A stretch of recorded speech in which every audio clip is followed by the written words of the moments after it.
Welcome back guys. आज है तुलसी विवाह और तुलसी विवाह के लिए मैं रेडी हो रही हूँ, जा रही हूँ तुलसी विवाह का पूजा करने के लिए। तो आप लोग आज के ब्लॉग्स में बने। आज का ब्लॉग्स अच्छा लगे तो लाइक कमेंट शेयर जरूर करना।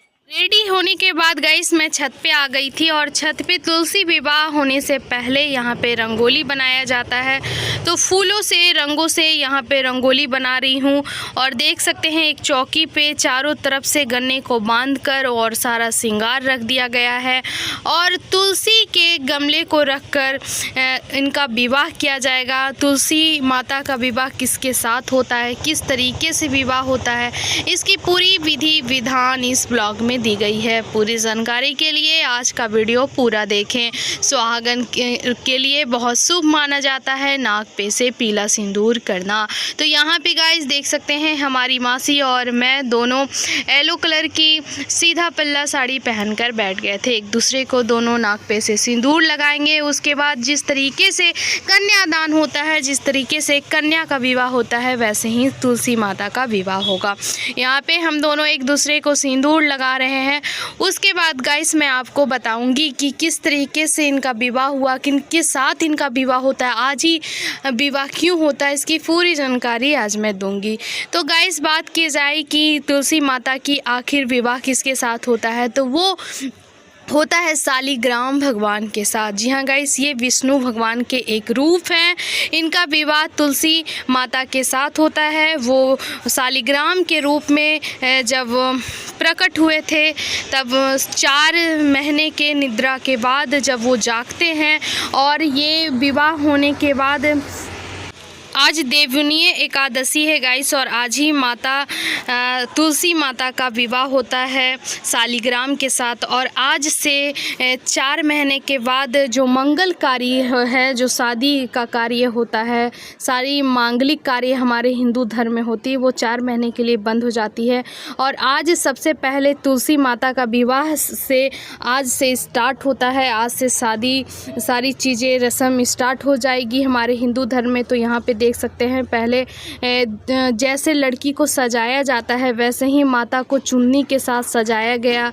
माता को सिंदूर का टीका लगाया जा रहा है, अक्षत छीटा जा रहा है और फिर माता का श्रृंगार किया जाएगा। यहाँ पे मैं माता को तुलसी माता को माला पहना रही हूँ और फूल अर्पित कर रही हूँ। चूड़ी, सिंदूर, बिंदी सारी चीज़ें रख दी गई है साइड में और सारी चीज़ें धीरे धीरे इनकी श्रृंगार की जाएगी। आप और भी सुंदर तरीके से मतलब कर सकते हैं और भी अच्छे तरीके से बना सकते हैं, लेकिन यहाँ पे जो पॉसिबल था, जिस तरीके से विधि विधान की जाती है वैसे यहाँ पे करने की कोशिश मैं कर रही हूँ और पूरी विधि विधान से यहाँ पे तुलसी माता की पूजा अर्चना की हूँ। यहाँ पे चूड़ी पहनाई हूँ। जैसे एक लड़की को मंडप पे बैठाने से पहले पूरा श्रृंगार किया जाता है, वैसे ही यहाँ पे तुलसी माता का श्रृंगार मैं कर रही हूँ।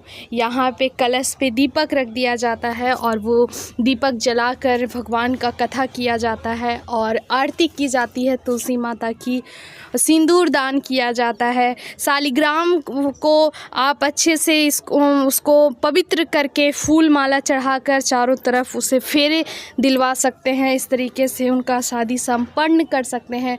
और शालिग्राम जो होते हैं उसे लड़कियां नहीं छूती है, घर के जो जेंट्स होते हैं या फिर बच्चे होते हैं वही छूते हैं।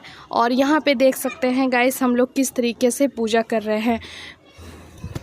तुलसी विवाह शाम में किया जाता है गाइस। सुबह से आप निर्जला व्रत भी कर सकते हैं, पूजा करने के बाद खा भी सकते हैं। बहुत लोग अलग अलग तरीके से ये व्रत को रखते हैं। कुछ लोग पूरे दिन और रात फास्ट रहते हैं, सिर्फ जूस लेते हैं, फल लेते हैं, लिक्विड डाइट पे रहते हैं। तो कुछ लोग पूजा करने के बाद खाना खा लेते हैं।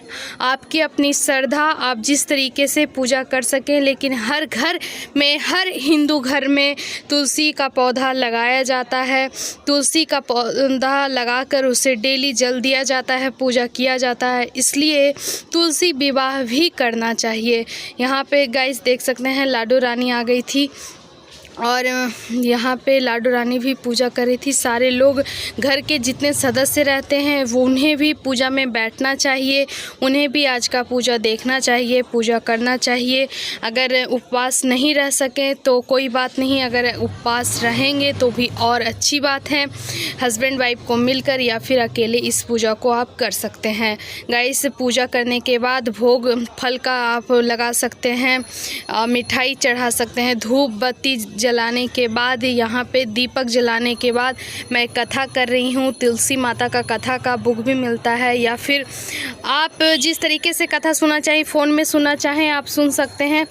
गाइस, यहाँ पे देख सकते हैं पूजा मेरा संपन्न हुआ। यहाँ पे मैं कथा कर रही थी और इस तरीके से गन्ना को चारों तरफ लगा दी थी, और उसके बाद पूजा हो जाएगा तो गन्ना के जूस को आप पी सकते हैं। गन्ना का सेवन किया जाता है पूजा करने के बाद। यहाँ पे फ्रूट्स और सारी चीज़ें चढ़ाई हुई है। लाडू थोड़ी सी यहाँ पे परेशान कर रही थी, बच्चे तो परेशान करते ही हैं। गाइस, मेरी लाडो का भी तबीयत कुछ ठीक नहीं था। कथा करने के बाद जब भी आप कथा करें, घर में करें या पंडित जी करवाते हैं सत्यनारायण स्वामी का पूजा, तो पता है अक्षत, पैसे और पुष्प हाथ में लेकर बोलते हैं रहने, और कथा के बाद कलश के पास वहाँ पे डाल देना। वैसे ही आप खुद भी कथा करते हैं तो वैसे ही करना चाहिए। हाथ में आपको अक्षत, फूल और 1 रुपये 2 रुपये का सिक्का, जो भी कॉइन हो उसे हाथ में रखना चाहिए और कथा के बाद वहाँ पे डाल देना चाहिए। और उसके बाद यहाँ पे मैं तुलसी माता का आरती कर रही थी, गणेश भगवान का आरती कर रही थी। जो भी आपको आरती आता है, कपूर, गौरम, जो भी आपको आता है वो सारी आरतियाँ यहाँ पे कर देनी है। तुलसी माता की आरती की बुक आती है, या फिर आपको नहीं आता, आपके घर में बुक उस समय अवेलेबल नहीं हो, तो आप फ़ोन में भी लगाकर आरती कर सकते हैं। बस आपका भाव अच्छा होना चाहिए, श्रद्धा होना चाहिए। और मैं अब जा रही हूँ खाना खाने के लिए। आज की ब्लॉग्स अच्छी लगी हो तो लाइक, कमेंट, शेयर करें। Thanks for